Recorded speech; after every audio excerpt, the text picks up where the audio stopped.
this week, the 2017 TED conference has been taking place in Vancouver. Now, most of us are familiar with TED. It stands for Technology and Entertainment and Design, TED being the acronym. And it combines a lot of folks who are thought leaders, people who offer influence in education or business or science or technology or creativity. And this year, the highlight of the TED conference was a video appearance by Pope Francis.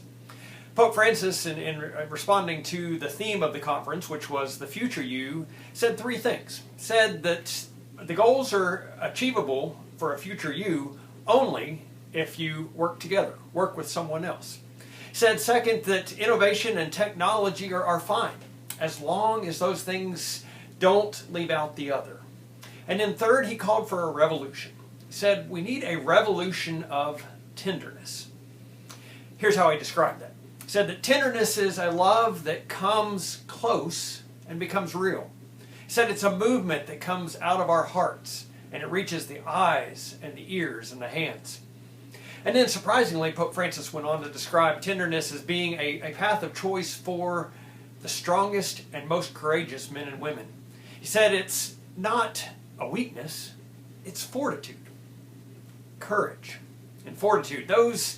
Those words to me just don't seem to go well with tenderness, and yet this is the kind of tenderness that Jesus displayed during his earthly ministry. And by this definition, Jesus' death on the cross may well have been the most tender thing he did.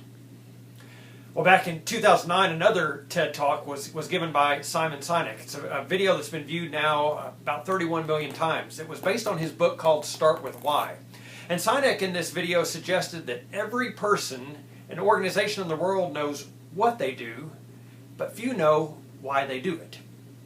Well, this Eastertide here at Northway, we are looking at Easter, but we're not just looking at the what of Easter, the details of what happened on Easter morning, or the when, the historical nature of the resurrection. We're not even just looking at the so what, the promise of abundant and eternal life that's ours because of Easter. We're starting with why.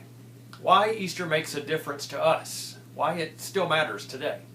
And this Sunday I'm going to talk about why Easter matters to me and why it gives me courage and why it might give courage to you as well. We're going to look at the resurrection and how it transformed a group of ragtag Christ followers. And by looking at their story, we're going to see why this tender love of the resurrection has come close to us, and why it can become our path of choice for courageous living, transforming our hearts and living it out through our eyes, our ears, and our hands as well. I look forward to seeing you on Sunday.